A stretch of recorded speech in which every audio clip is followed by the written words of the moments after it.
Moja ambalo linatuumiza kichwa mpaka sasa hivi ni nani atakuwa muamuzi wakati wa mechi yetu. La disturb kidogo, lakini tushawasiliana na mamlaka. Sisi hatutaki refa tumjue siku ya mechi. Tunataka tumjue mapema. Tumjue mapema. Ili kama kuna taratibu nyingine ziendelee mapema.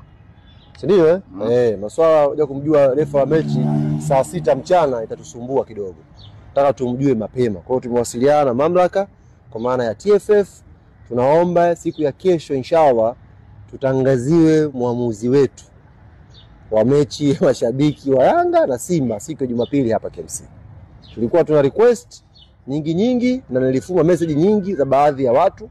Wengine tuko nao hapa wakipendekeza waamuzi wanaowataka kwenye mechi. Lakini tumepambana, tumetaka haki isimamiwe. Aje mtu ambaye atakuja kuridhisha mioyo ya watu wote watakokuwa humu ndani. Kwa hiyo kesho naamini inshallah tutapata jina la center referee ambaye atachezesha mechi yetu ya Jumapili. Nichukue fursa hii kuwashukuru sana wasimamizi wote wa uwanja wa KMC. Tumetembelea hapa, tumeona maandalizi yako vizuri.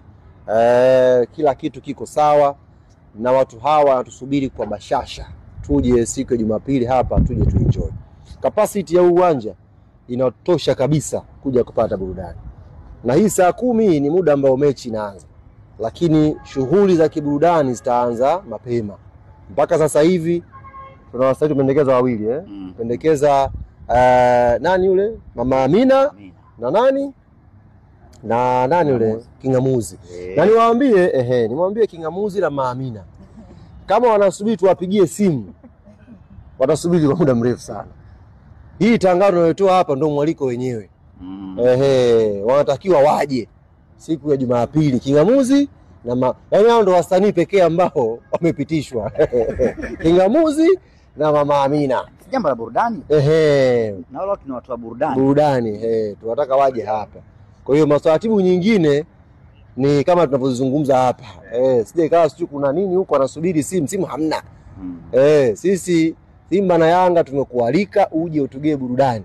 Kwa hiyo tutategemea Mama Amina na Kingamuzi tutakuwa nao hapa siku ya Jumapili kwa ajili ya kutugea burudani ya uhakika.